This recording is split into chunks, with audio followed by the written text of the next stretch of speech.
Hi, this is Sean D'Souza, and you're listening to the 3-Month Vacation Podcast. This podcast isn't some magic trick about how to work less. Instead, it's about how to really enjoy the work that you do and to enjoy your vacation time.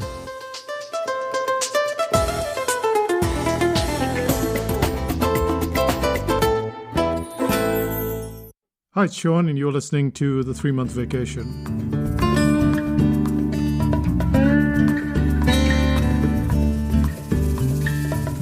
At which point in your business life do you think that you are most vulnerable? In today's podcast, we're going to look at the 5 stages of entrepreneurship and probably the most vulnerable point of all. It's a short podcast. It should be. It's just meant to make you think a bit. And then there's a fun bit at the end. So what's the first stage when we start out as an entrepreneur?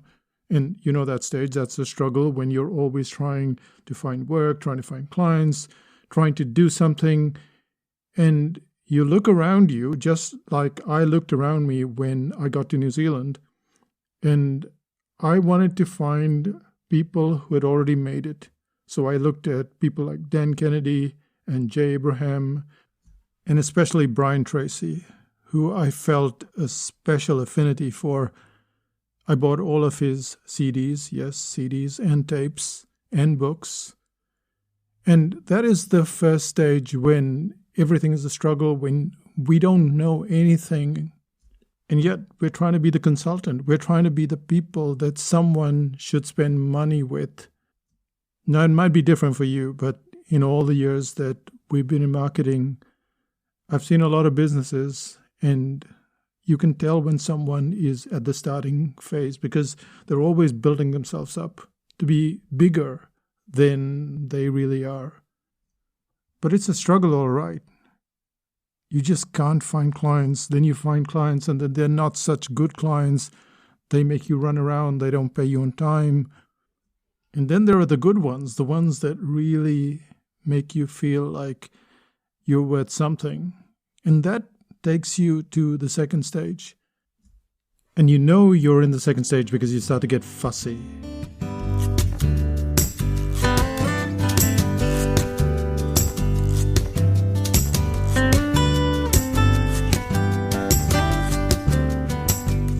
At first, all you're trying to do is to cover the bills, which is what we were doing when we started out in marketing. We had a mortgage and we had certain payments to make. And back then, $3,000 is what we needed every single month, no matter what.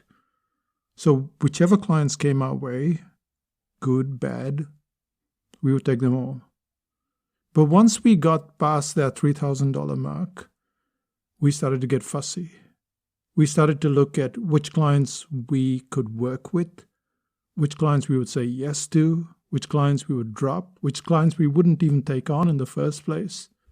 And once we started to get consistently past that $3,000 mark, about $3,500, sometimes maybe even $4,000, then we could get into that fussy stage. So we started out with just gasping for breath, grabbing at straws. But then you move on to the stage where you're getting fussy, which then takes you to the third stage. And if we were to take that $3,000 as a benchmark, then let's say we're now earning $5,000. You can now put away some of that money. You can put it in savings or investments, or some people just decide to go on a holiday somewhere. It's up to you how you work with that disposable income. But you have disposable income. You've paid for your computer. You've paid for your business cards. You've paid for everything. And you're in a stage where you're starting to feel that you're not sinking all the time, but that you're bobbing on the water quite happily. You feel that if you could go on this way for at least a little while, or even a long time, you'll be quite okay.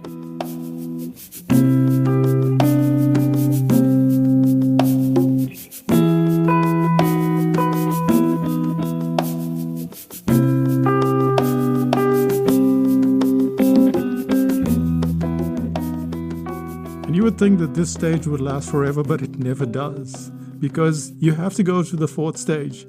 And the fourth stage is where you look around you and you see that there are other people just like you, and they at least seem to have a much larger income. Their holidays seem to be a little more ostentatious than yours. And you think, wait a second, I need to get in on this secret. What are they doing that I'm not doing?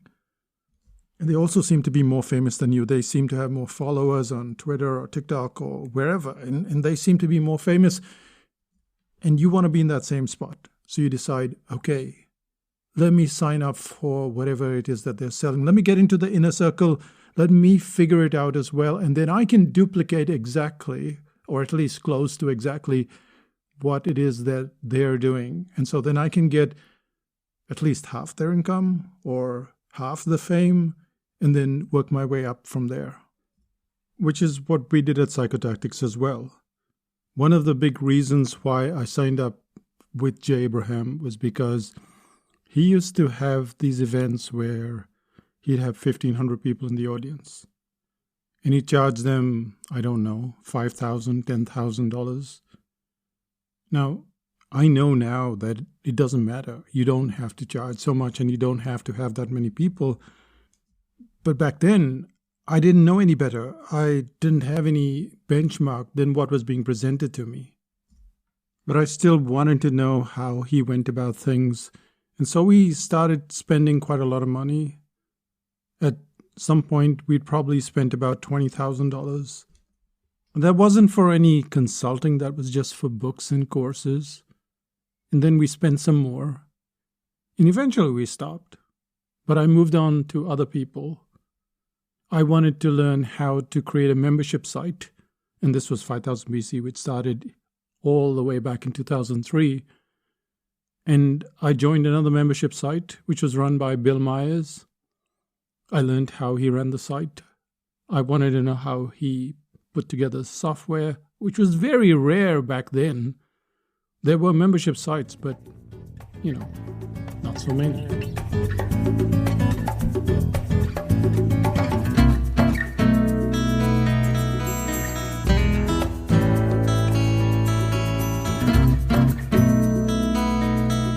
And this is how we find ourselves in stage 4, where we're reasonably comfortable in terms of income.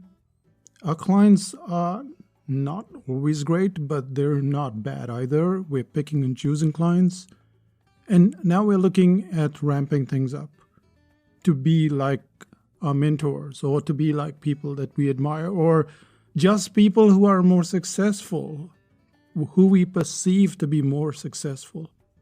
And because we have a little amount of surplus money, we are now in a position to get into the inner circle, to understand how we're being sold, to understand the ins and outs of things.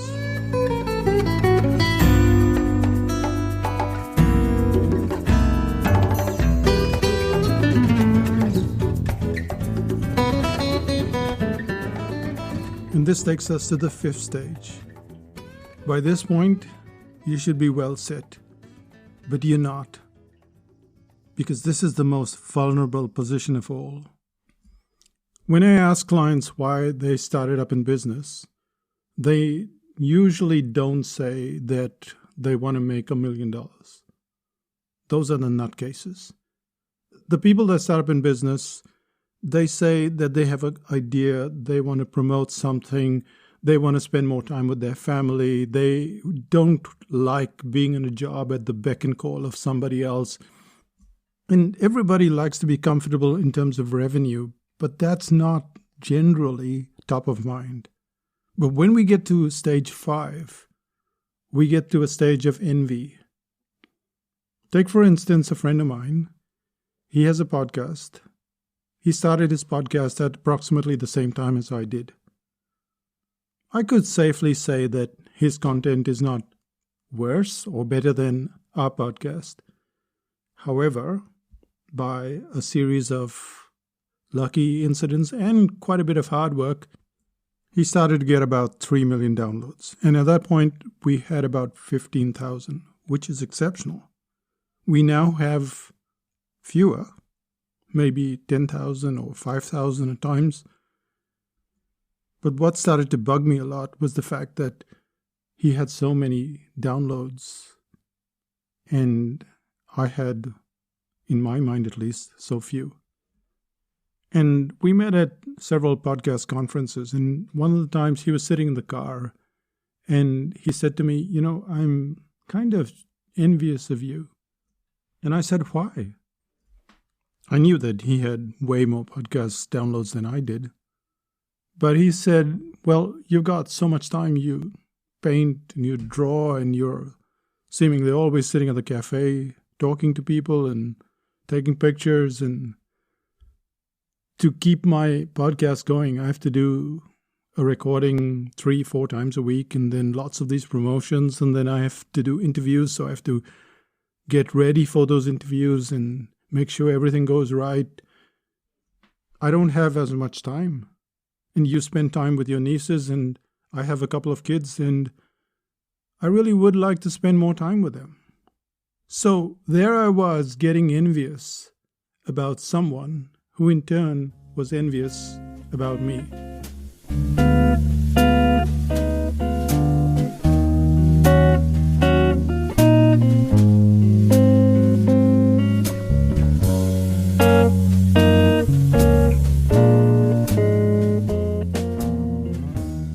This fifth stage is where you can already do what others are doing, but they are charging more, they have a greater amount of fame, and where you feel somehow that you are being cheated of all of that.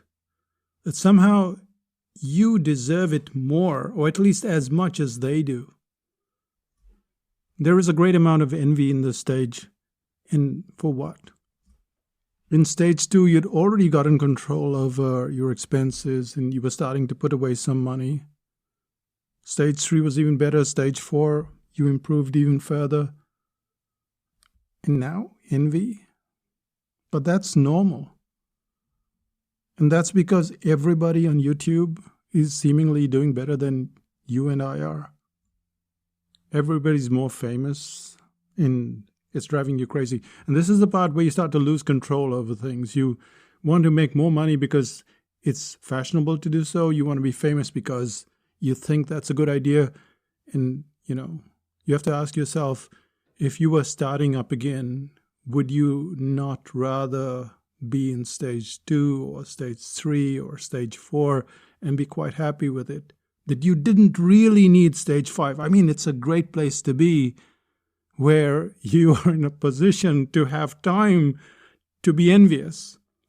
But wouldn't it be nice if we could just stop at stage 4, where we'd earned enough, we were still learning from other people, and we had good clients.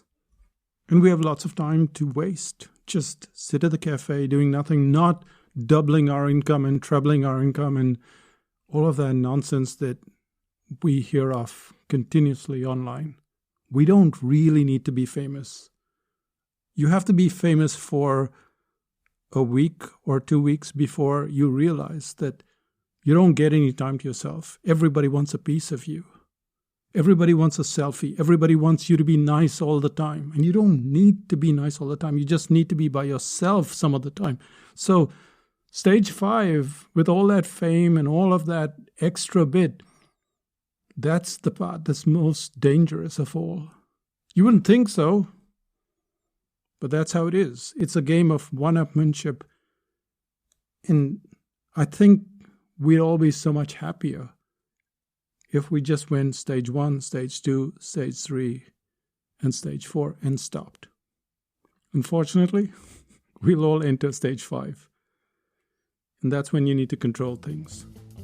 So that brings us to the end of this podcast.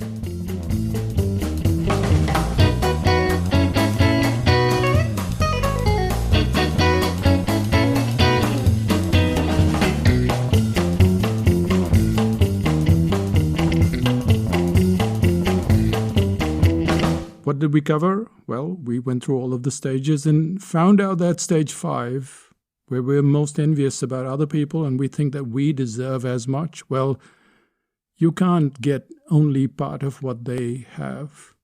You can't just get their fame, their fortune. You have to get their headaches. You have to get their neck problem, back problem, all the problems that they have. You have to get all of that stuff as well. So there's no point in being envious about them.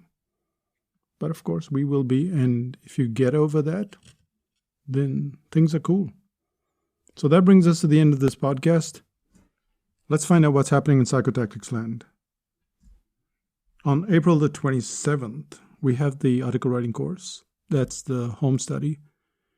And I don't know about you, but I asked some of the members who had done the article writing course, would they use something like ChatGPT to create articles? We'll do a little podcast on that. But the general answer between you and me is no. And I think you know that as well. I mean, ChatGPT is a nice thing. AI is a nicer thing when it happens. But would you prefer that a machine wrote your articles? And why wouldn't you want a machine to write your articles? What would you want so that you could control things a little bit more? You'll find that the article writing course, it kind of fulfills a need that we all want. We all wanted to draw, to write, and to speak when we were little. And this is the writing part. So go to psychotactics.com and go to AW Goodies, and you'll get the goodies. And you'll be on the waiting list for the article writing course. That's me saying bye for now, but wait a second. This is April, and this was recorded right at the start of April, so there's April Fool jokes, which is a tradition. Wait for it. It's coming.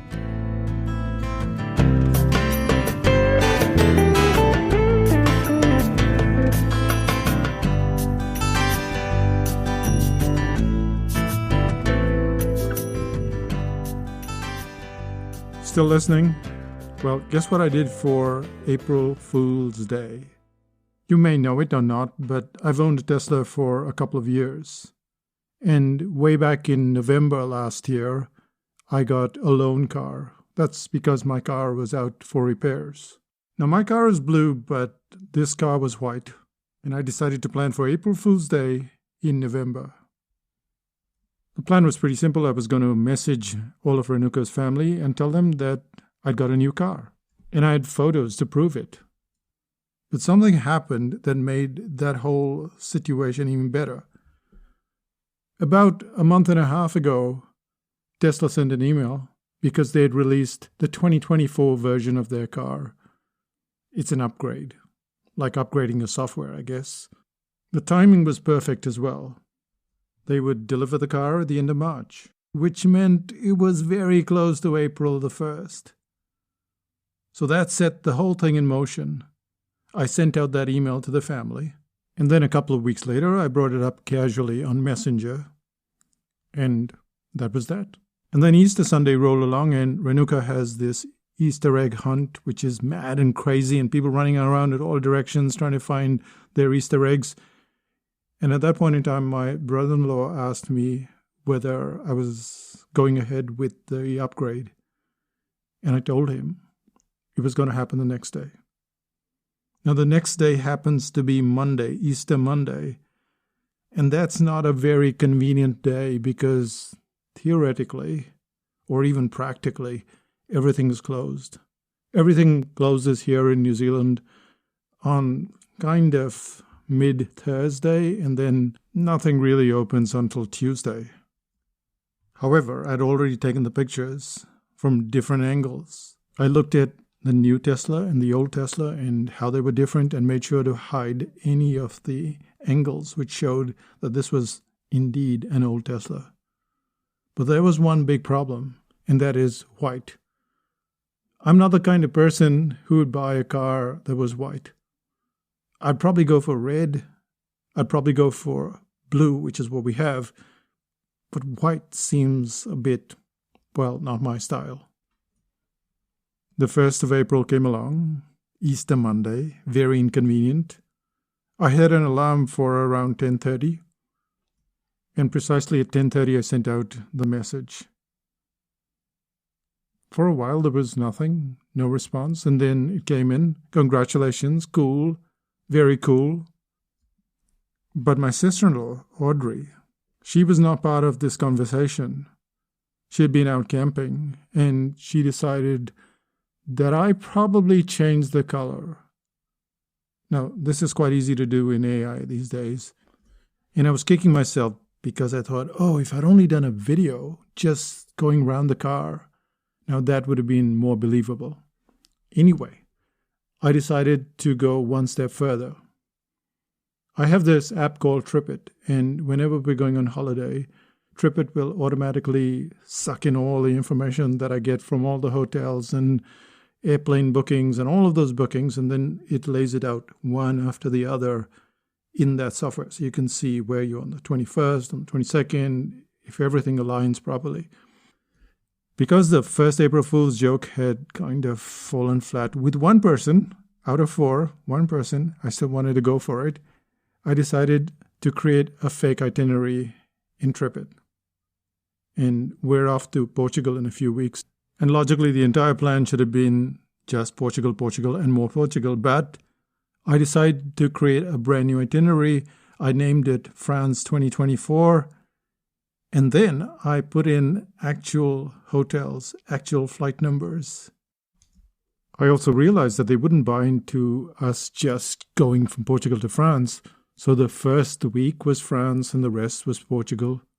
And I thought, they'll fall for this. Then I sent it to them, asking them to check whether it was going to open in TripIt. And it bombed.